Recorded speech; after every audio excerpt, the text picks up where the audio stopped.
Very good evening to all of you. और आपका स्वागत है इस चैप्टर के आखिरी लेक्चर में। तो आज हम लोग आखिरी लेक्चर शुरू करने वाले हैं। कई बच्चे बीच बीच में बोल भी रहे हैं कि सर वन शॉट बना दीजिए। तो बच्चे वन शॉट से आपका फिर जो कॉन्सेप्ट है वो भी वन शॉट जैसा ही हो जाएगा। तो प्लीज रिक्वेस्ट कर रहा हूँ आपसे कि जो भी चीज पढ़े उसको कॉम्प्रिहेंसिवली पढ़े। वन शॉट से आपके कुछ क्वेश्चंस बन जाएंगे, बट जैसे थोड़ा सा भी ट्विस्ट होगा आप उस क्वेश्चन को सॉल्व नहीं कर पाएंगे। ट्रस्ट करिए और पूरे लेक्चर को वन बाय वन पूरा देखिए। आज का लेक्चर बहुत ही ज्यादा महत्वपूर्ण है क्योंकि आज हम लोग बात करने वाले हैं रेडियल प्रोबेबिलिटी डेंसिटी की, जो आपको शायद ही किसी किताब में अच्छे से लिखा हुआ मिलेगा और क्वेश्चंस उस पर पूछे जा रहे हैं, आगे भी पूछे जाते रहेंगे, तो ध्यान से देखिएगा। चलिए शुरू करते हैं। तो हम लोग दो अबाउ प्रिंसिपल्स और आपने देखा होगा कि हम लोग ने पॉलीज एक्सक्लूजन प्रिंसिपल और हंट्स रूल को उस दिन छोड़ दिया था। आपने कहा अच्छी बात है, बोर्ड ब्यूरी रूल और अबाउ प्रिंसिपल हमने पढ़ लिया था। तो आज जहां से हम लोग पढ़ने वाले हैं ये है अपना हंट्स रूल। शॉर्ट में आप इसको हंट्स रूल कहते हैं। एफ हंट नाम था, फ्रेडरिक हंट नाम था इनका, साइंटिस्ट का। Hunts rule of maximum multiplicity, maximum multiplicity. बहुत ही ध्यान से देखिएगा। आखिरी लेक्चर सबसे इंपॉर्टेंट लेक्चर, मैं ऐसा आपसे अभी कह सकता हूं। आपने कहा ठीक है सर। ये क्या कहता है ये? It states that the electrons will B filled in the degenerated orbitals। बहुत ध्यान से देखिएगा। degenerated orbitals singly and then they will be pairing up। मतलब सर, मतलब भी बहुत आसान है, इसको आप बहुत सारे रूपों में लिखा हुआ देखेंगे, बट एक्चुअल जो कहानी है हंट्स रूल की वो यही है। It states that the electrons will be filled in the degenerated orbitals. What do you mean by degenerated orbitals? यही कहानी है, singly and then they will be pairing up. आपने कहा अच्छी बात है सर। जैसे मान लीजिए कि आपने किसी ऑर्बिटल की बात की, किसी इलेक्ट्रॉनिक कन्फिग्रेशन के अंदर, जैसे ऑक्सीजन है 1s2 2s2 2p4 यहां तक आता है। आउटर मोस्ट में देखें तो 2s में 2 इलेक्ट्रॉन है और 2p में 4 इलेक्ट्रॉन है। 2p में 4 इलेक्ट्रॉन है। आपने कहा सर अच्छी बात। तो देखो 2s एक s एक अलग सबसेल है और p एक अलग सबसेल है। ऑर्बिटल्स कितने हैं इसमें? 3 है, px है, py है, pz है। आप पिछला लेक्चर देख के आए हैं तो आपको पता है कि इन ऑर्बिटल्स का नाम कैसे पड़ा, ओरिएंटेशन से क्या मतलब है, क्वांटम नंबर्स क्या सिग्निफाई करता है, वगैरह वगैरह। तो ये रूल क्या कहता है सर कि पहले आप इलेक्ट्रॉन को ऐसे फिल करिए सिंगली, अच्छा, और देन पेयरिंग करिए। आपने कहा ठीक है सर। आपने अभी अभी एक रूल पढ़ा है जिसका नाम था बोर्ड ब्यूरी रूल, जिसको N+L रूल भी कहा जाता है, कि इलेक्ट्रॉन अपने लोअर एनर्जी वाले ऑर्बिटल्स में पहले फिल होता है फिर हायर। अच्छा सर, अगर मान लीजिए ऐसा है तो ये तीनों तो समान एनर्जी लेवल पे हैं, px py pz। इसका मतलब क्या है? इसका मतलब है कि तीनों में पहले एक एक इलेक्ट्रॉन आपको डालना होगा। मैं क्या कह रहा हूं सुनिए। अभी जैसे मैंने p4 इलेक्ट्रॉनिक कन्फिग्रेशन को फिल किया है, तो ये तीनों ऑर्बिटल को डीजेनरेटेड क्यों कहा जा रहा है? The orbitals which are maintained at same energy level, ध्यान से सुनिए, the orbitals which are maintained at same energy level are called degenerated. यहाँ पे कंफ्यूजन है, लोगों को लगता है कि अगर सेम एनर्जी लेवल पे है तो हम जेनरेटेड कहेंगे। नहीं भैया, जेनरेटेड ना कहो इसको, इसको आप कहोगे डीजेनरेटेड। डीजेनरेटेड मतलब समान एनर्जी लेवल पे मेंटेन होना। तो ऐसा कैसे हो सकता है कि पहले इलेक्ट्रॉन इसी में 2 फिल हो जाए भैया? क्यों? क्योंकि इलेक्ट्रॉन कैसे फिल होता है? इंक्रीजिंग ऑर्डर ऑफ एनर्जी में। और इन तीनों की एनर्जी क्या है? इन तीनों की एनर्जी सेम है, क्योंकि ये तीनों समान एनर्जी लेवल पे हैं। अच्छा, अगर ऐसा है तो आप क्या करेंगे, पहले इसमें फिल करेंगे, इसमें फिल करेंगे, तो इसमें भी तो करना होगा भाई, ये भी तो उसी एनर्जी लेवल पर, और इसमें भी करना होगा। जब तक मैक्सिमम स्पिन आपको ना मिल जाए, मैक्सिमम मल्टीप्लिसिटी इसी को कहते हैं, कि आपको मैक्सिमम पैरेलल स्पिन नहीं मिल जाता, तब तक आप पेयरिंग नहीं कर सकते हैं। आपने कहा अच्छी बात है। अब हम देखो तीनों में एक एक भर चुके हैं, अब पेयरिंग करेंगे। किसी किसी किताब में इसी को ऐसे भी दे सकता है, पूरा का पूरा इलेक्ट्रॉन ऊपर ऊपर और ऊपर, और फिर एक चौथा इलेक्ट्रॉन नीचे की तरफ। अगर मानिए P5 फिल करना होगा तो आप ऐसे फिल करेंगे, P6 फिल करना होगा तो ऐसे फिल करेंगे। I hope you are understanding the concept. Degeneracy का भी एक अद्भुत कहानी है सर। अगर आपको याद हो, मान लीजिए दुनिया का कोई भी अदर एटम हो, तो इसका क्या होगा, यहां पर आ जाएगा, मैंने आपको बताया था SsP SPS 1s, उसके बाद क्या हो जाता है 2s, उसके बाद क्या हो जाता है 2p, उसके बाद यहां पर मैं एक साइड में पहले आपको लिख के दिखा देता हूं, SsP SPS DPS 1 2 2 3 3 4 3 4 5 ऐसे ऑर्बिटल्स होते हैं। ये 1s है, ये 2s है, ये 2p है, ये 3s 3p। आपने कहा ठीक है, 2s के बाद कौन आएगा 2p, 1s 2s, उसके बाद 2p, उसके बाद कौन आ रहा है 3s, उसके बाद 3p, उसके बाद 4s, उसके बाद 3d। बहुत ध्यान से देखिएगा, ये सब चीजें ऐसी हैं जिसमें हमेशा लोग कंफ्यूज रहते हैं। और यहाँ पर देखिए 2s 2p के बाद 3s 3p, उसके बाद 4s एंड देन 3d। ये फॉर एवरी एटम है, for every atom other than hydrogen, other than hydrogen. ये बात बहुत ज्यादा महत्वपूर्ण है सर, बहुत ज्यादा, बहुत ध्यान से देखिएगा कि 1s के बाद 2s है, 2s के बाद 2p है, मतलब देखिए 2s 2p समान एनर्जी लेवल पे नहीं हो सकते हैं, क्योंकि 2s से ज्यादा एनर्जी होती है 2p की। फिर आता है 3s, फिर 3p and so on so fourth. अगर एक ही इलेक्ट्रॉन वाला सिस्टम हो तो ये कहानी बदल जाती है। जैसे देखिए यहाँ पर 1s, उसके बाद 2s और 2p, ये जो तीन गोले बना रहा हूं मैं, ये ऑर्बिटल्स को रिप्रेजेंट कर रहे हैं। 2p में कितने बक्से बनाते हो, तीन, उसी को मैं गोले से रिप्रेजेंट कराओ। तो देखो 1s अलग है, 2s और 2p समान एनर्जी लेवल पे है, 3s 3p और 3d समान एनर्जी लेवल पे है। ये 3p है, ये 3d है, ये 3s है। आपने कहा सर ये क्या बात कर रहे हैं आप, सर ये सिर्फ है ओनली फॉर हाइड्रोजन एटम, क्योंकि हाइड्रोजन एटम में इंट्रिंसिकली या ओरिजिनली सिर्फ एक ही इलेक्ट्रॉन होता है, और वो किसी दूसरे इलेक्ट्रॉन से इंटरेक्शन नहीं कर रहा होता है। तो उसके हर एक लेवल पे डीजेनरेसी मेंटेन होती है। फर्स्ट लेवल पे डीजेनरेसी है, सेकेंड लेवल पे डीजेनरेसी है, पूरे थर्ड लेवल पे यानी 3s 3p 3d, 4 में 4s 4p 4d 4f, पूरे में डिजेनरेसी मेंटेन्ड है। लेकिन अगर एक से ज्यादा इलेक्ट्रॉन हुए तो आपको पता है वो आपस, न्यूक्लियस से तो इंटरेक्शन उनका होगा ही, साथ में वो आपस में भी इंटरेक्ट करेंगे, और एक कॉम्प्लेक्स फोर्स सिस्टम या एक कॉम्प्लेक्स एनर्जी सिस्टम क्रिएट कर देते हैं, जिनकी वजह से उनके जो एनर्जी लेवल है वो स्प्लिट हो जाते हैं। तो दुनिया के बाकी सारे एटम के लिए ये वाला डिजेनरेसी लेवल है, और हाइड्रोजन के लिए सिर्फ ये वाला है, क्योंकि हाइड्रोजन में हर लेवल पे डिजेनरेसी मेंटेन होती है। एक बार फिर से जल्दी से, हंस रूल क्या कहता है, it states that the electrons will be filled in the degenerated orbital singly and then they will be pairing up. पहले वो सिंगली फिल होंगे, अपनी मैक्सिमम मल्टीप्लिसिटी या मैक्सिमम स्पिन को गेन करेंगे, then they will start pairing up. ऐसा इसलिए क्योंकि ऑर्बिटल के अंदर होती है डीजेनरेसी। अगर ऑर्बिटल समान एनर्जी लेवल पे मेंटेन्ड है तो उनको डीजेनरेटेड ऑर्बिटल्स कहा जाता है, चाहे वो p में हो चाहे वो d में हो। और जब इसमें सिंगली इलेक्ट्रॉन फिल हो जाएंगे तभी आप पेयरिंग कर सकते हैं। जैसे मान लीजिए हमें फिल करना हो, बहुत ही आराम से देखिएगा, मान लीजिए कि हमें फिल करना हो D7, कैसे करें सर, D7 कैसे करें।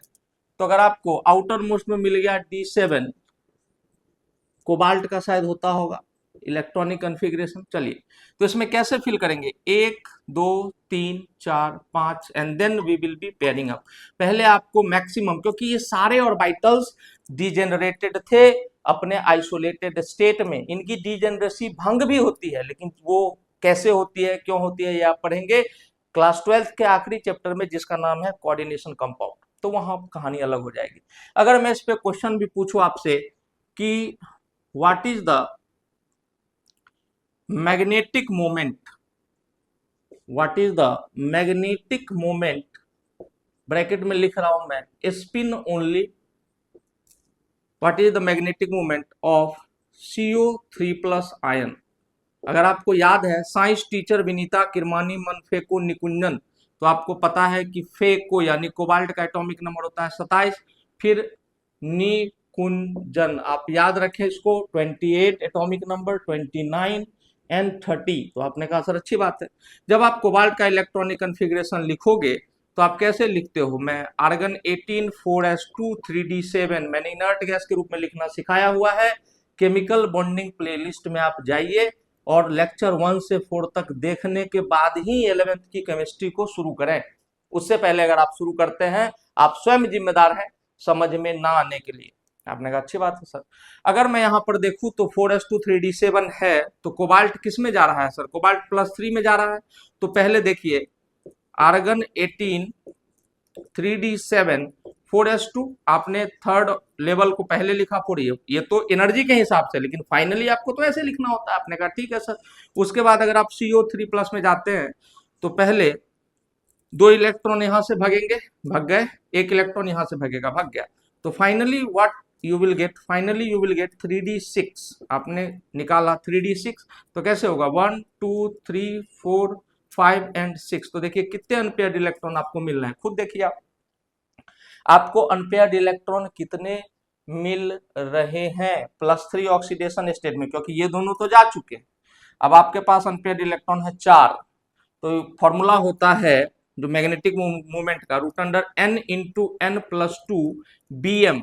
BM stands for bore magneton. Nails bore को सम्मान देने के लिए इसका यूनिट लिखा गया, और मैं यहां लिख देता हूं, हालांकि इसका कोई जरूरत नहीं है। 1 BM is equal to EH/4πmc इसकी वैल्यू होती है। तो इतना कॉम्प्लेक्स हो जाएगा कैलकुलेशन, इसलिए इतना पूरा डेटा को हमने 1 BM माना और यहाँ पर लिख देते हैं। √n, n है नंबर ऑफ अनपेयर्ड इलेक्ट्रॉन, तो पेयर वाले को नहीं गिनना है, आपको गिनना है 4 × 4 + 2, इसका मतलब √24 BM इसका आंसर हो जाएगा। बहुत ही ध्यान से देखने की जरूरत है। अच्छा सर, बहुत बढ़िया। अगर मान लो CO2+ होता तो क्या होता, तो 2 ये इलेक्ट्रॉन जाते, 3d7 जाता, फिर आप यहाँ पर इसको पेयरिंग करा देते, आपके पास सिर्फ 3 अनपेयर्ड इलेक्ट्रॉन होते। ऐसे आप काम कर सकते हैं। 3d7 की जगह 3d6 था, 4 अनपेयर्ड मिले, 4 × 4 + 2 कितना हो जाएगा 24 BM। √24 BM will be the answer. आपने कहा सर अच्छी बात है, समझ में भी आ रहा है, थोड़ा थोड़ा ठीक सा लग रहा है। EH/4πmc में दिमाग लगाने की आवश्यकता नहीं है, इस पूरे वैल्यू को हम 1 बोर मैग्नेटॉन लिख देते हैं, अपना काम चल जाता है, काम चलने से मतलब है। आपने कहा अच्छी बात है। आखिरी रूल जो इलेक्ट्रॉन फिलिंग में या एटम के अंदर इलेक्ट्रॉन की जो संरचना है उसको समझाने में मददगार है, वो मैं आपको पढ़ा रहा हूं, जिसका नाम है Pauli's exclusion principle. This is not inclusion principle, this is exclusion principle. मतलब दोनों को अलग करने में बहुत ही काम में आता है। आपने कहा सर बहुत अच्छी बात, पढ़ा दो वो भी। तो देखिए जो 4th रूल है इलेक्ट्रॉन फिलिंग का, that is Pauli's exclusion principal. ये बहुत अच्छी बात, इसको समझ लीजिए। पहले हमने आपको बताया था कि चारों क्वांटम नंबर्स आखिर करते क्या हैं।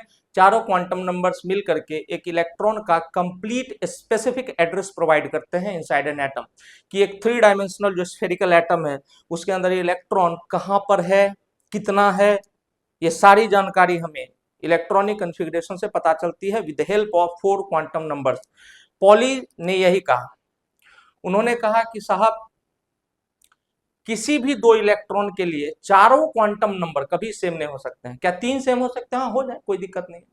क्या 2 सेम हो सकते हैं? बिल्कुल हो सकते हैं। क्या 1 क्वांटम नंबर सेम हो सकता है? बिल्कुल हो सकता है। 4 के 4 क्वांटम नंबर कभी सेम नहीं हो सकते। आप ही बताइए किसी 2 लोगों का, अलग अलग लोगों का सेम एड्रेस कैसे हो सकता है, जिनकी प्रॉपर्टीज सेम है, जिनका प्रॉपर्टीज अलग है, जिनके सारे गुण अलग है, स्पेसिफिकेशन अलग है, दोनों आदमी का सेम एड्रेस कैसे हो सकता है? तो जैसे ये क्वांटम नंबर अलग होगा तो एड्रेस अलग हो जाएगा। कैसे दिखाता हूं मैं, पहले इसका स्टेटमेंट सुनिए। Pauli's exclusion principal, it states that no two electrons no two electrons will have the same set of all four quantum numbers. आपने कहा कि ठीक है सर, अब धीरे धीरे समझ में आ रहा है। लेकिन सर अगर समान सब सेल के इलेक्ट्रॉन होंगे तो वो भी दिखाता हूं आपको, कहीं कोई दिक्कत नहीं।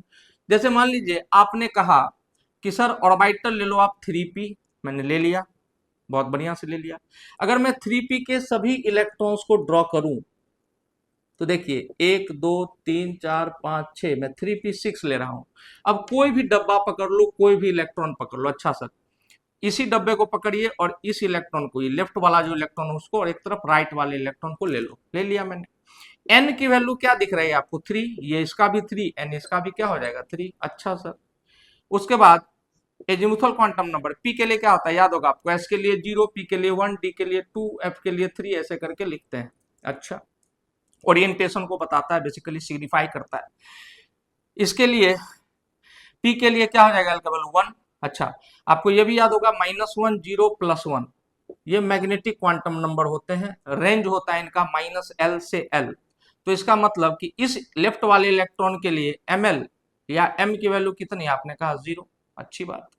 इधर l की वैल्यू क्या? 1। ml की वैल्यू क्या? इसके लिए भी 0 भाई, क्योंकि उसी डब्बे में तो है। आपने कहा ठीक है। लेकिन अब आइए स्पिन क्वांटम नंबर, इसका जो अपवर्ड या क्लॉकवाइज जा रहा है उसके लिए +½ और जो एंटी क्लॉकवाइज जा रहा है या नीचे जा रहा है उसके लिए -½ तो बदला कि नहीं बदला भाई? 1 2 3 क्वांटम नंबर सेम हो सकते हैं। क्या लिखा है इसने? The no two electrons will have the same set of all 4 quantum number. चारों के चारों क्वांटम नंबर कभी भी सेम नहीं हो सकते हैं। बहुत बड़ी बात नहीं थी, बट देखो पहला रूल जो था अपना, अभी ध्यान से, पहला रूल जो था जिसका नाम था Hund's rule of maximum multiplicity, उसने किसको सपोर्ट किया? तो Hund's rule of maximum multiplicity ने सपोर्ट किया किनको? उन्होंने बोर्ड-ब्यूरी रूल को सपोर्ट किया by the concept of degenerated orbitals. If the orbitals are degenerated means if they are maintained at the same energy level, then the electrons are filled singly, then the pairing will start. है ना? आपने कहा अच्छी बात है, बहुत सुंदर बात है, बढ़िया बात है। एफ ऑर्बिटल के केस में सेम है, 7 बक्से होते हैं, सातों में सिंगली फिल होगा, देन पेयरिंग विल स्टार्ट। तो बोर्ड-ब्यूरी रूल भी तो ये कहता है कि आपके जो लोअर एनर्जी लेवल है वो पहले फिल होंगे और हायर एनर्जी लेवल बाद में फिल होंगे। तो चूंकि सारे समान लेवल पे हैं एनर्जी के मामले में, तो पहले सब में जाना चाहिए भाई। तो बोर्ड-ब्यूरी रूल को वो सपोर्ट किया। और इन्होंने किसको सपोर्ट किया? जो पॉलीज एक्सक्लूजन प्रिंसिपल, इसने कहा कि सर अगर आप ऐसा कहते हो कि क्वांटम मैकेनिकल मॉडल में कि एक इलेक्ट्रॉन का जो एड्रेस होता है वो फिक्स होता है, वो कभी चेंज नहीं हो सकता, तो अगर इलेक्ट्रॉन का एड्रेस फिक्स है तो no two electron will have the same address. चारों चीज सेम नहीं हो सकता। जैसे जिला का नाम सेम हो सकता है, पंचायत सेम हो सकता है, गांव सेम हो सकता है, मकान संख्या सेम नहीं हो सकती सर। मकान संख्या भी सेम हो गई तब तो आप सेम ही इलेक्ट्रॉन की बात कर रहे हो। इसका मतलब no two electrons will have the same set of all 4 quantum numbers.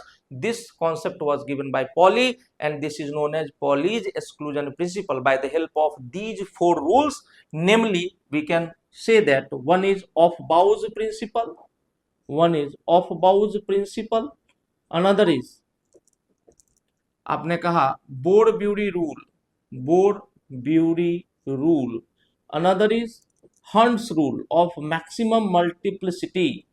पहले मैक्सिमम आपको स्पिन दिखाना होगा, देन ही पेयरिंग हो पाएगी।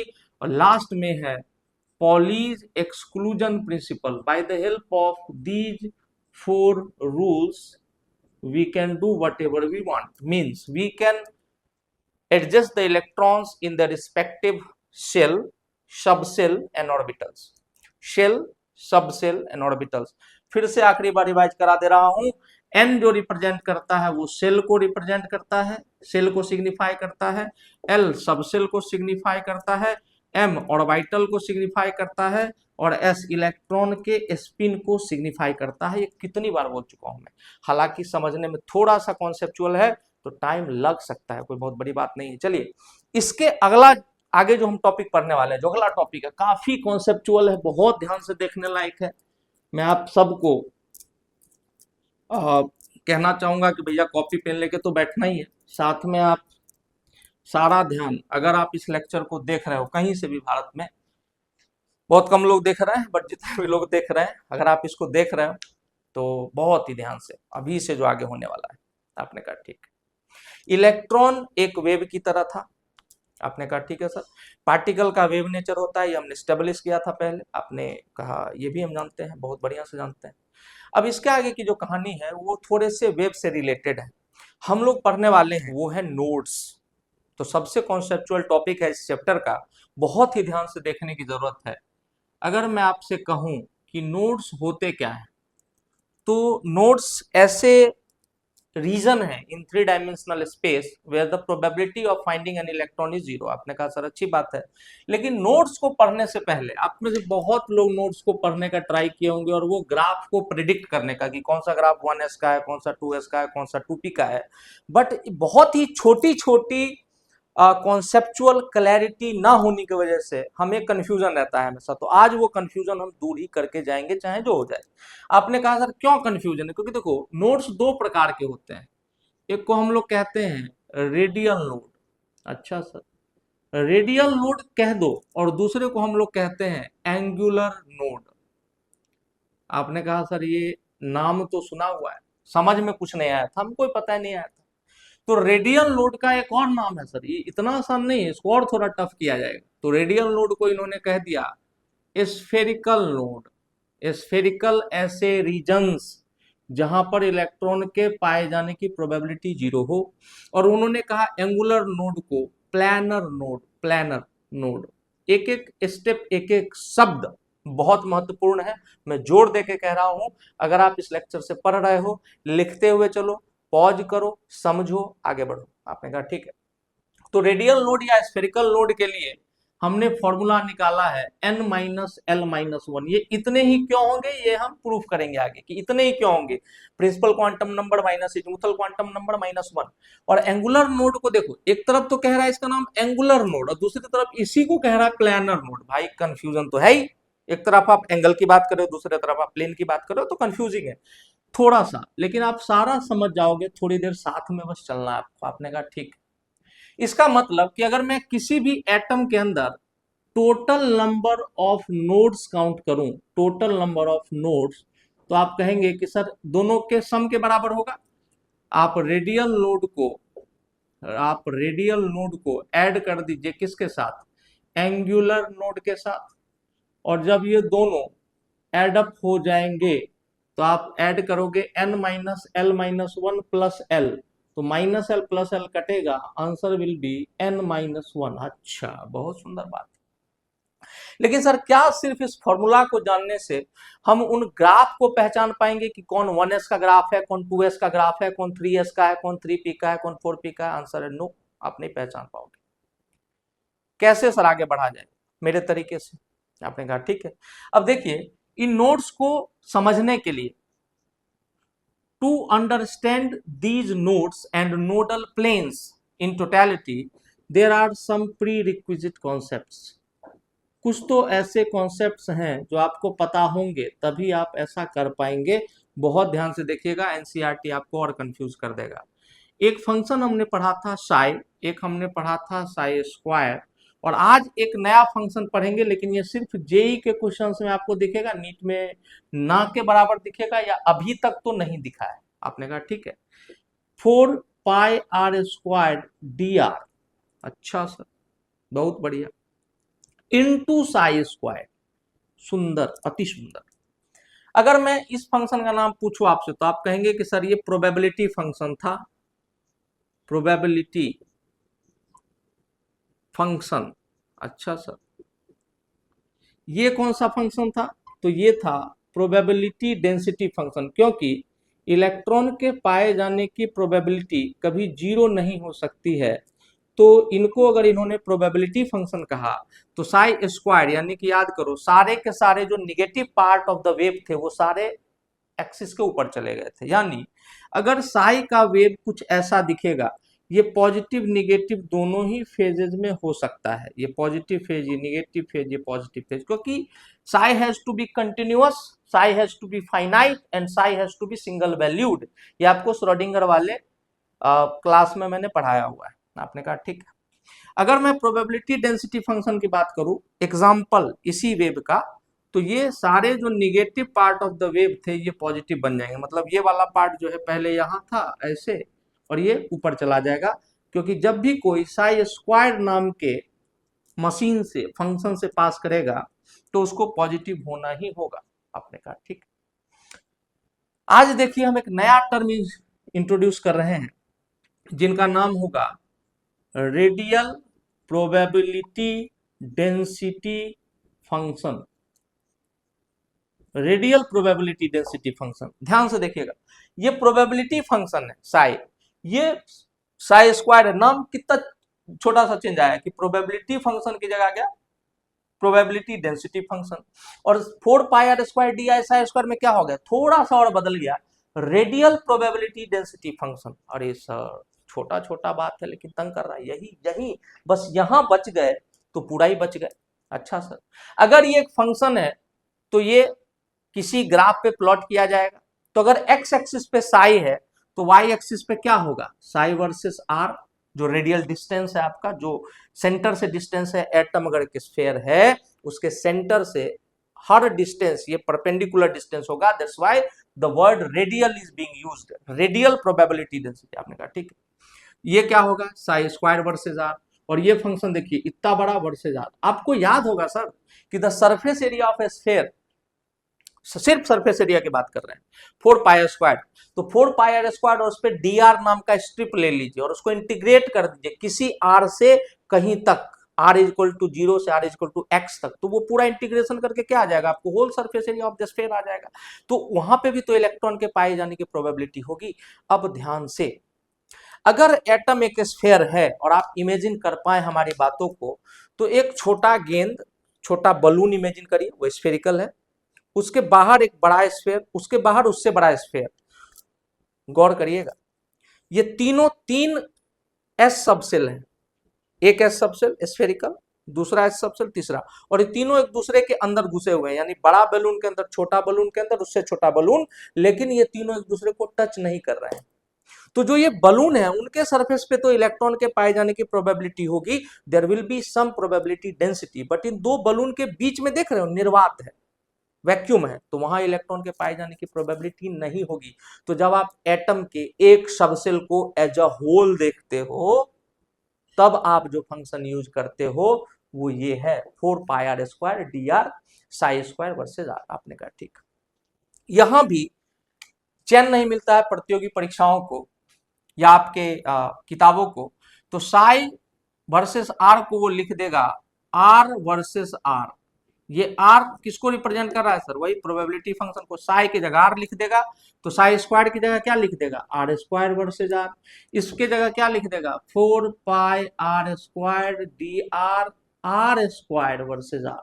देख लीजिए झूठ मूठ का कॉम्प्लेक्स करता रहेगा चीजों को, जबकि इनके अंदर में कोई दिक्कत नहीं है, बहुत आराम से समझिएगा, कहीं कोई दिक्कत नहीं है। इसको भी हम लोग समझ सकते हैं बहुत ही आसानी से, और इसके ग्राफ को पकड़ सकते हैं कौन किसका ग्राफ है। आपने कहा सर ठीक बात है, कहीं कोई दिक्कत नहीं। कभी भी आप बताइए हमको कि इसमें जब आप वैल्यूज पुट करेंगे आर तो वो 0 से शुरू होगा, क्योंकि इस फंक्शन में देखिए इस साई स्क्वायर के साथ कहीं आर मल्टीप्लीकेशन में नहीं है, यहां साई के साथ आर मल्टीप्लीकेशन में नहीं है, ये वर्सेस है, psi versus r, psi square versus r, लेकिन यहां देखो आर मल्टीप्लीकेशन में। इसका मतलब हर समय जब ये ग्राफ न्यूक्लियस से चालू होगा तो एक value r equal to 0 put की जाएगी। हाँ सर, इसका मतलब ये कर्व हमेशा न्यूक्लियस से स्टार्ट होगा, always starts from the origin, चाहे एसपीडीएफ किसी का, बहुत ध्यान से सुनिएगा sir, always starts from the origin. The radial probability density function curve will always start from the origin because r squared is included in the function itself। Versus r में तो है ही आर, लेकिन इसमें भी जुड़ा हुआ है। आपने कहा ठीक है, 0 0 से स्टार्ट होगा, सुंदर बात है, बढ़िया बात है, कहीं कोई दिक्कत नहीं है। ठीक है सर, अच्छी बात है सर। आपने कहा ठीक है। अब इन दोनों फंक्शन में psi versus r and psi square versus r, ये दोनों फंक्शन की बात आप धीरे धीरे समझेंगे। ये वाला पॉजिटिव निगेटिव दोनों हो सकता है, ये वाला कर्व सिर्फ पॉजिटिव होगा क्योंकि स्क्वायर है। और जब हम इसको प्लॉट करेंगे नोड्स की संख्या को गिनने के साथ तो आपको समझ में आएगा। जैसे मान लीजिए कि एक ये अपना 1s है, या इसको मान लीजिए 2s बड़ा साइज का बन गया, और एक इससे थोड़ा साइज छोटा 1s है। तो क्या इसके बीच में से हम एक पतला सा प्लेन नहीं निकाल के ले जा सकते हैं? देखिए तो जरा ऐसे बीच से। और अगर हम इस प्लेन को ले जा सकते हैं, हैचिंग करके दिखा रहा हूं, तो इस प्लेन पर पाए जाने इलेक्ट्रॉन के पाए जाने की प्रोबेबिलिटी कितनी होगी? आप कहेंगे सर 20 से गया हुआ है सर, कैसे इमेजिन नहीं हो रहा है, समझाइए। अच्छा समझाते हैं, बहुत ध्यान से देखिएगा। मैं ये कह रहा हूं कि एटम का जो संरचना है वो ये न्यूक्लियस है। न्यूक्लियस के बाद ये जो एरिया है आपका, ये पूरा एरिया क्या है? This is your 1s। तो इसके अंदर तो इलेक्ट्रॉन के पाए जाने की प्रोबेबिलिटी भर भर के है। आपने कहा बिल्कुल है सर। अब इसके बाद देखो, तो इसके बाद आपको एक लाइन एक्स्ट्रा खींचना है और फिर से एक गोला बनाना है। बहुत ध्यान से देखिएगा। और इसको मैं फिर से ब्लैक डॉट से भर दे रहा हूं।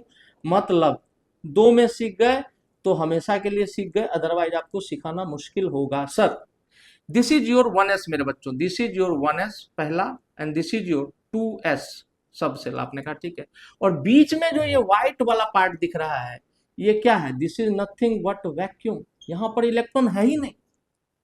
अच्छा, मैं इसी खाली एरिया से, 3 डायमेंशनल स्पेस में ये पूरा खाली खाली एरिया है, मैं उसी से प्लेन को गुजारने की बात कर रहा हूं। ऐसे नहीं, ऐसे परपेंडिकुलर प्लेन, ऐसे ऐसे आप कितने डाल सकते हैं, वही होते हैं नोडल प्लेन्स। तो मैं कह रहा हूं कि इमेजिन करिए कि 2s के अंदर 1s घुसा हुआ है, तो 2s के अंदर 1s घुसेगा तो थोड़ा ऐसा दिखेगा। और ये जो आपका खाली सा एरिया बच गया, ये 2s, ये वाला एरिया बच गया, उसी एरिया से ये प्लेन पास हो रहा है। सर आपने अलग क्यों दिखा दिया? क्योंकि भैया कैसे दिखाऊं मैं 3 डायमेंशन को 2 डायमेंशन में कैसे दिखाऊं? आपने कहा सर नहीं, प्रॉब्लम तो है। ध्यान से, 1s और 2s के बीच में एक निर्वात, फिर 2s और 3s के बीच में भी एक निर्वात, फिर 3s से 4s के बीच में भी एक निर्वात। आपने कहा अच्छी बात है, बहुत सुंदर बात। यहां पर अगर आप साई स्क्वायर को इमेजिन कर लें तो मेरा ये पूरा कहानी कहना सफल हो जाएगा सर। ये दोनों को तो भाई बढ़िया से पहचानते हो तुम यार, देखो ऐसे मत करो। यहां मेन प्रॉब्लम आ रही है, यहां मेन प्रॉब्लम आ रही है। ध्यान से देखना, अगर ये बात सीख गए तो मजा तो आ जाने वाला है सर। रेडियल नोड को ये स्फेरिकल नोड कहते हैं, सबसे पहले तो यही समझना मुश्किल है, याद रखना मुश्किल है। एंगुलर नोड को प्लेनर मोड, प्लेनर कैसे भैया? जो एंगुलर है प्लेनर कैसे? भैया नाम है, वो प्लेन की बात हो रही है जो उनके बीच से पास करेगा। तो total number of node n-l-1 plus l n-1 total number of node आ गए हैं। आपको यहां तक समझ में आ गया है? थोड़ा सा मुझे और समय दें, उसके बाद हम लोग इसको बिल्कुल क्लैरिटी के साथ पढ़ेंगे। एक बात तो हमने याद रख लिया सर कि 4πr² dr का जितना भी कर्व होगा वो सदैव, या आर स्क्वायर वर्सेज आर वाला जितना भी कर्व होगा, कौन सा वाला? 4πr² dr, r square versus r, radial probability density function, वो हमेशा न्यूक्लियस से चालू होगा, 0 0 से चालू होगा, क्योंकि उसके खुद के फंक्शन में ही आर स्क्वायर इंक्लूडेड है।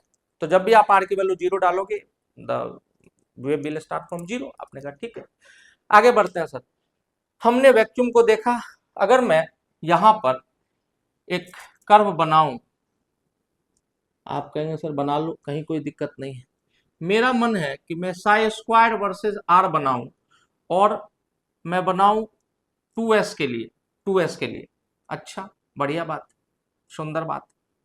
कैसे बनाऊंगा सर मैं? अगर मैं साई स्क्वायर वर्सेज आर बनाऊं 2s के लिए, तो ये कर्व कैसा होगा? चलो 2s के लिए बनाओगे, और थोड़ा बड़ा करते हैं इसको, 3s के लिए बनाते हैं। चलिए 3s के लिए अगर मेरे को बनाना है तो n की वैल्यू क्या है? n-l-1 total number of node count करिए, क्योंकि यही नंबर ऑफ रेडियल नोड्स है। 3 माइनस l की वैल्यू 0 -1, तो आंसर विल बी 2। यानी कि 2 जगह ये कर्व को टच करेगा 3s का ग्राफ। इसका मतलब कि 1s 2s के बाद मुझे एक और खाली जगह छोड़ना होगा। अच्छा, और उसके बाद मुझे एक और ऑर्बिटल बनाना होगा। तो देखिए ये जो ब्लैक डॉट वाला दिख रहा है, देखो इतने मेहनत के बाद भी अगर आप समझ नहीं पाए तो भैया दिक्कत हो जाने वाली है। तो ये 1s है, ये 2s और ये 3s है। तो कितना आपको वैक्यूम वाला क्षेत्र मिला, 1 और 2। इसका मतलब इसके थ्रू कितने ऐसे प्लेन्स जा सकते हैं, तो टोटल 2। हम बात ही कर रहे हैं टोटल नंबर ऑफ नोड्स की, तो टोटल 2। अच्छा, अगर आप देखें, ये है नंबर ऑफ कौन सा नोड, रेडियल या स्फेरिकल नोड। इसका मतलब रेडियल या स्फेरिकल नोड, इसका मतलब कि जितने भी नोड्स आपको मिलेंगे वो डिपेंड करेंगे एन और एल की वैल्यू पे। इसका मतलब जो रेडियल नोड है वही इस कर्व की लेंथ को सिग्निफाई करेंगे। जिसके लिए जितने ज्यादा नोड, उनके लिए उतना बार आपको इस कर्व को यहां से टच कराना पड़ेगा। नोड मतलब क्या कि प्रोबेबिलिटी 0 हो जानी चाहिए, मतलब ये वाला साई स्क्वायर का फंक्शन एक्स के कर्व को टच करना चाहिए। ये वाई है तो ये एक्स है, एक्स पे वाई 0 होता है, तो जहां जहां ये टच करेगा वहां वहां क्या होगा, आप कहेंगे कि भैया स्फेरिकल नोड है, या टोटल नंबर ऑफ नोड में कहेंगे आप नोड है। इसका मतलब कि जो number of total number of nodes है, यानी total number of radial nodes है, वही बताएगा कि कर्व कितना लंबा चौड़ा होगा। आपने कहा ठीक है। साई स्क्वायर के कर्व को आप देखिए सर, बहुत ही ध्यान से देखिएगा। न्यूक्लियस पर इलेक्ट्रॉन के पाए जाने की प्रोबेबिलिटी कितनी होगी। अच्छा, साई स्क्वायर मैं बार बार कह रहा हूं, इसको मैं 4 pi r square d r psi square का कर्व बना दे रहा हूं। आपने कहा ठीक है। अब देखिए, यहां से ये कर्व निकला, एक बार टच किया, दोबारा टच किया, और ये तीसरी बार। खुद बताइए हमको, यहां पर टच करता हुआ दिख रहा है। आपने कहा बिल्कुल दिख रहा है सर, बिल्कुल दिख रहा है। तो ये 3s का कर्व था 2 बार, क्या इसको मैं नोड काउंट करूंगा? नहीं। यहां पर रूल लिख लीजिए कि ओरिजिन जो है 0 0 not be counted as nodes. आपने कहा ठीक है। और यहां पर देख लीजिए, ये वाला, ये तो इन्फिनिटी की तरफ बढ़ गया है, तो ये भी not to be counted as nodes. Counted as nodes. यहां तक समझने में मेरे हिसाब से कोई दिक्कत नहीं। चूंकि इसके साथ साई स्क्वायर है तो इसका फंक्शन कभी भी निगेटिव नहीं जा सकता। टोटल नोड कितने हैं, तो 1 और 2। This is your first node, this is your second node. तो आपने कहा 2 नोड आपको मिल गए। पीक्स कितने मिले, गौर करिएगा, जितने नोड्स उससे एक ज्यादा पीक्स। अच्छा, तो फिर कितने हो जाएंगे, 1 2 3 और 4। इसलिए मैं रूल बना दिया हूं, ओरिजिन वाला कभी काउंट नहीं किया जाएगा और इन्फिनिटी वाला कभी काउंट नहीं किया जाएगा। आपने कहा सर सुंदर बात है, अच्छी बात तो है सर। अच्छा, ये 4 pi r square d r sir है, ये इंक्रीजिंग क्यों है, ये वेव इंक्रीजिंग क्यों दिख रहा है आपको? ये इंक्रीजिंग इसलिए दिख रहा है, ये इंक्रीजिंग इसीलिए दिख रहा है क्योंकि आपने देखा सरफेस एरिया बढ़ता जाएगा। 1s से बड़ा है 2s, 2s से बड़ा है 3s, 1s से बड़ा है 2s, 2s से बड़ा है 3s। आपने कहा ठीक है। इसका मतलब आप लिख भी सकते हो, this is 1s, this is 2s, this is 3s, और यही इसका रेडियल प्रोबेबिलिटी डिस्ट्रीब्यूशन कर्व है या रेडियल प्रोबेबिलिटी डेंसिटी कर्व है। आपने कहा ठीक है सर, और थोड़ा इसको क्लैरिफाई करिए, और थोड़ा इसको अच्छे से करिए, बहुत ध्यान से देखिएगा, समझ में आएगा आराम से, कहीं कोई दिक्कत नहीं है। कभी भी याद रखिएगा कि जो 4 pi r square d are का कर्व होगा वर्सेस आर, ये हमेशा ही ओरिजिन से स्टार्ट होगा और ओरिजिन एक नोड नहीं है। आगे बढ़ते हैं। आगे बढ़ने के क्रम में अब हम लोगों को थोड़ी थोड़ी क्लैरिटी सर आनी शुरू हो जानी चाहिए।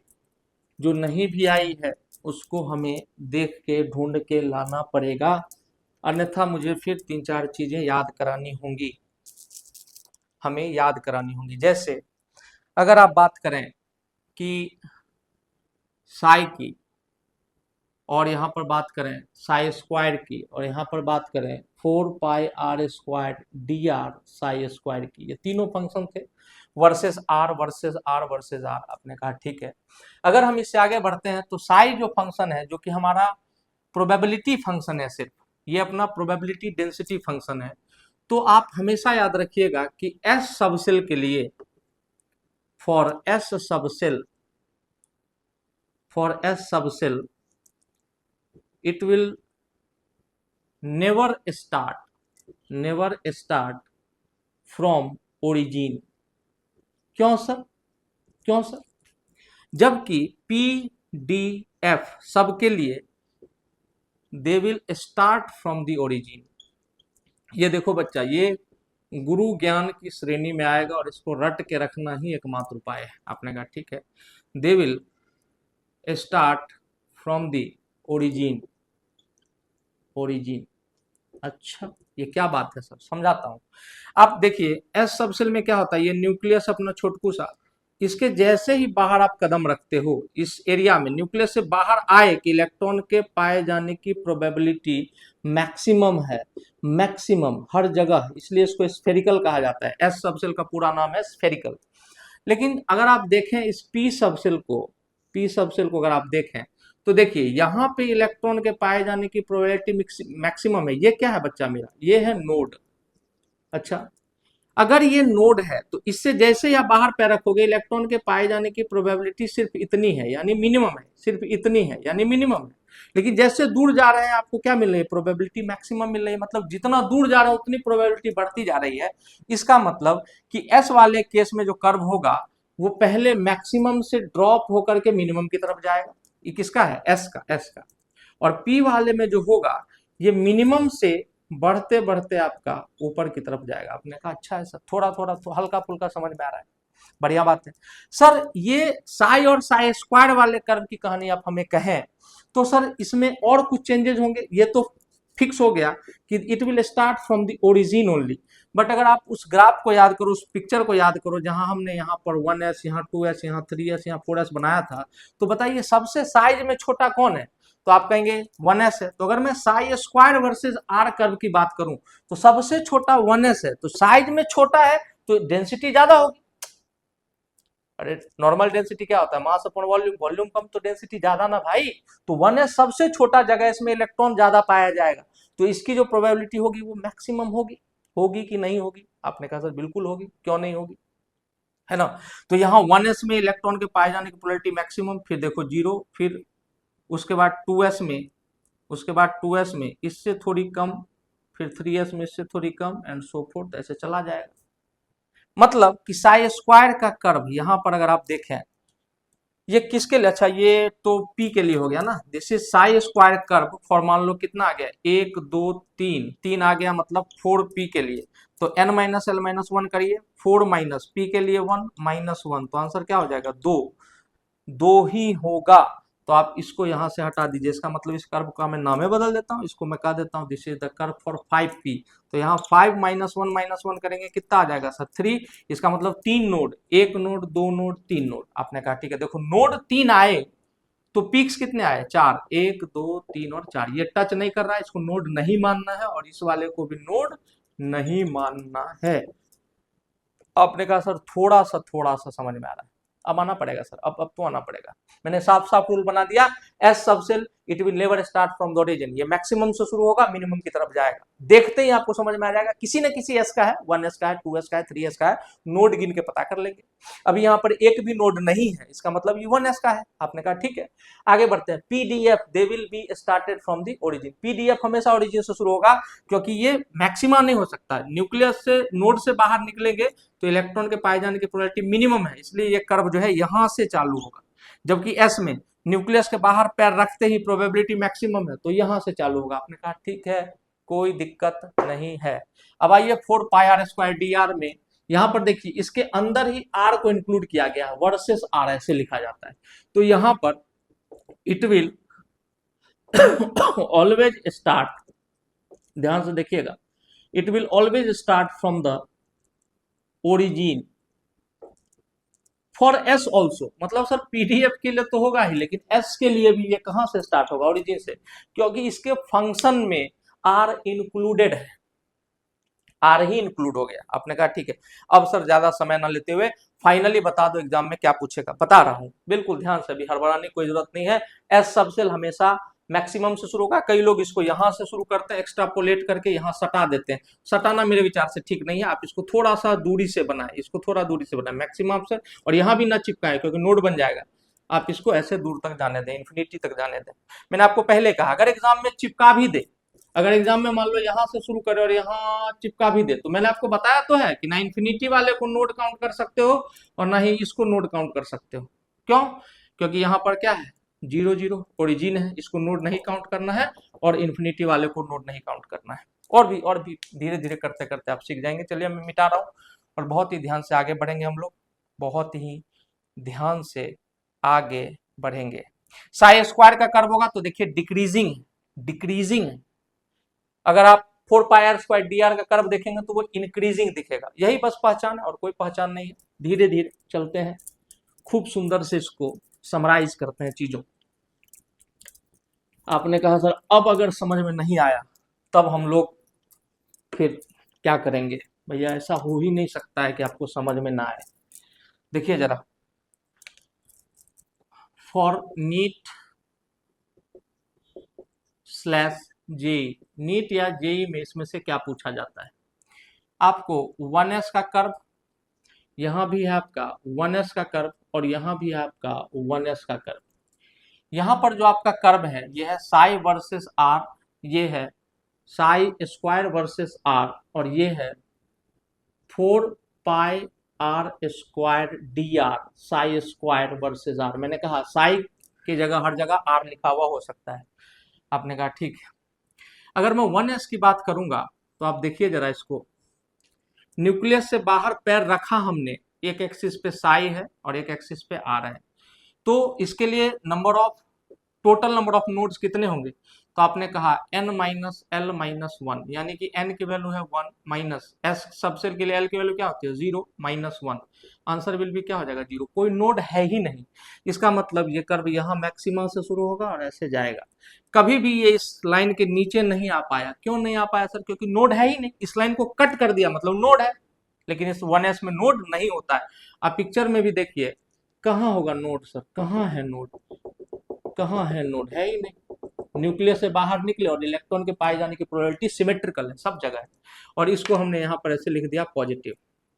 अच्छा सर, कभी कभी कोई ऐसा बच्चा भी होगा जो कहेगा कि सर साई वर्सेस आर का ऐसा भी तो कर्व हो सकता है, this is also psi versus r, लेकिन यहाँ प्लस की जगह निगेटिव।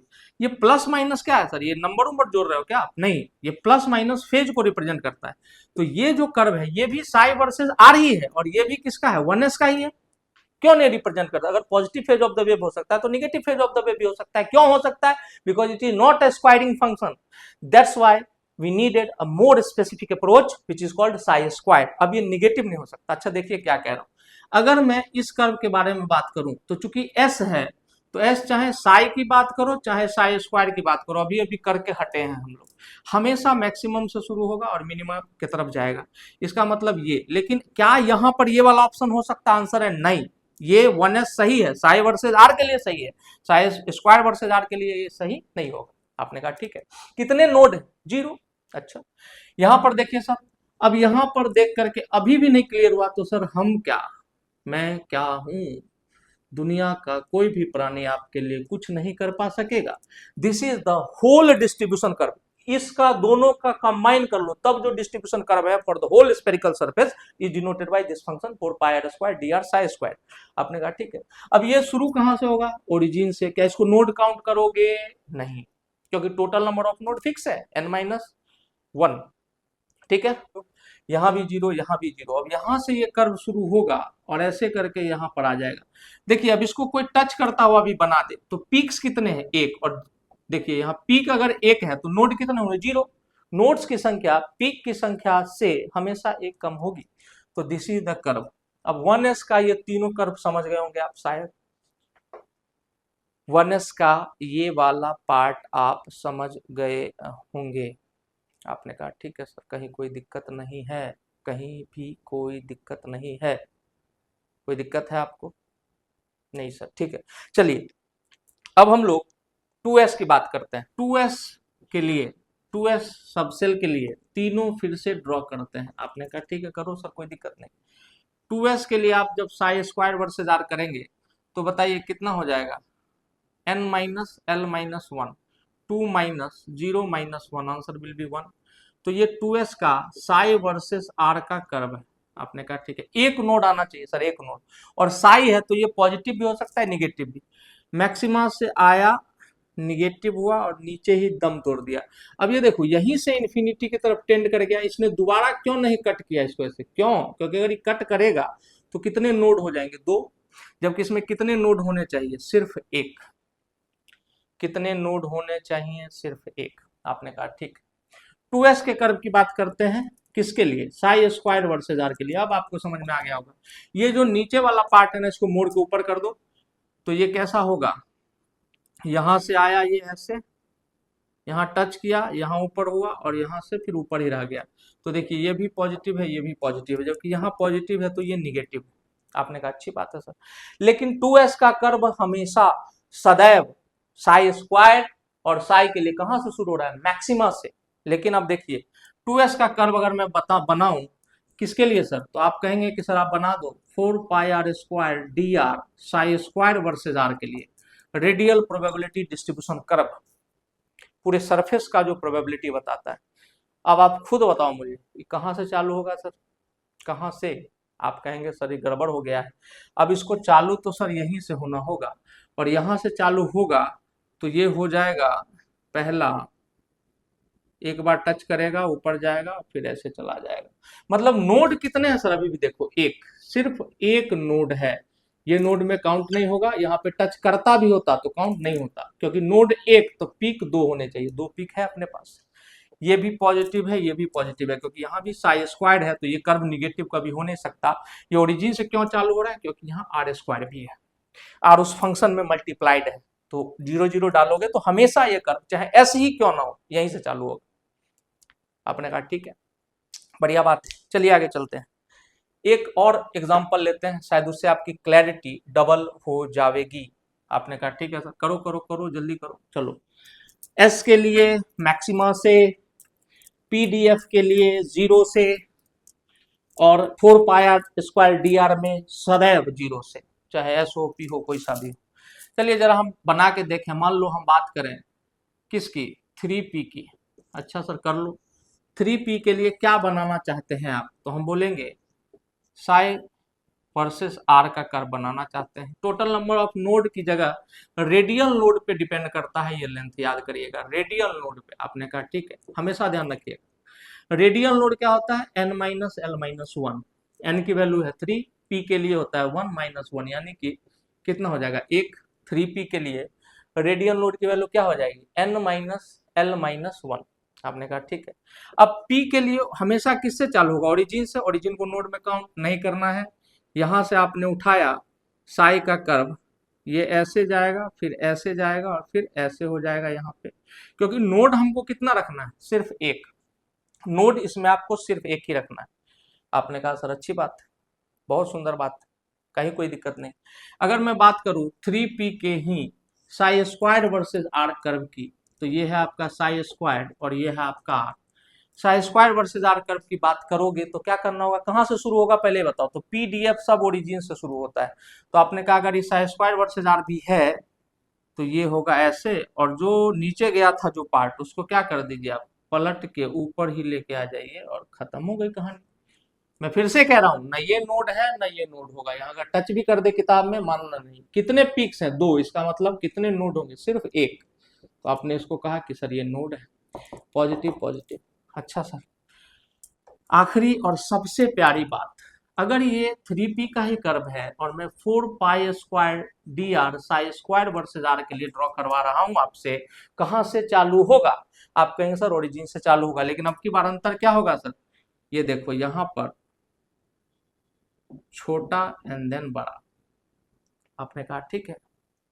मतलब मतलब मतलबी लोगों कि कोई भी कर्व अगर आपको डिक्रीजिंग दिख रहा है तो वो साई स्क्वायर वर्सेज आर का होगा फॉर द सेम सबसेट, और अगर वही कर्व आपको इंक्रीजिंग दिख रहा है तो वो 4πr² dr वर्सेज आर का कर्व होगा। ध्यान से समझने की आवश्यकता है। यहां भी चूंकि साई स्क्वायर है, ये कभी निगेटिव नहीं हो सकता है। आपने पहचानना सीख लिया है। आखिरी पॉइंट, आखिरी बात, एक आखिरी एग्जांपल, और फिर उसके बाद आप कोई भी कर्व बना सकते हैं। चलिए शुरू करते हैं। अब आप यहां से आगे बढ़ेंगे तो हम लोग बहुत ही ध्यान से पहुंचने वाले हैं कहां पर सर? देखिए कहां पहुंचते हैं। Last chance to understand. आपको अगर इसको समझना है तो ये आपके लिए आखिरी चांस है मेरे लेक्चर के अंदर। हम लोग मान लीजिए कि 4p उठाते हैं, यहाँ भी 4p और यहाँ भी 4p, सारी चीजों को एक बार रिवाइज करा देता हूँ। यहाँ क्या बनाना है सर, तो साई वर्सेस आर बनाना है। यहाँ क्या बनाना है सर, यहाँ साई स्क्वायर वर्सेस आर बनाना है। और यहाँ क्या बनाना है, तो 4 pi r square d r psi square versus r बनाना है। Radial probability distribution versus r का कर आपने कहा ठीक। मेरे सवालों के जवाब दें। साई पॉजिटिव निगेटिव दोनों हो सकता है, यस सर। साई स्क्वायर सिर्फ पॉजिटिव फेज होगा, इसका उस एक्सिस के नीचे नहीं आएगा। यहां भी साई स्क्वायर है तो एक्सिस के नीचे नहीं आएगा। यहाँ आर स्क्वायर भी साथ में है तो हमेशा ओरिजिन से चालू होगा। अच्छा, पीडीएफ, पीडीएफ हमेशा कहां से चालू होगा सर, ओरिजिन से। एस सबसेल साई और साई स्क्वायर के लिए मैक्सिमम से चालू होगा, सिर्फ एस सबसेल। लेकिन 4 pi r square d are के लिए वो भी 0 से ही चालू होगा। आपने कहा ठीक, बढ़िया बात।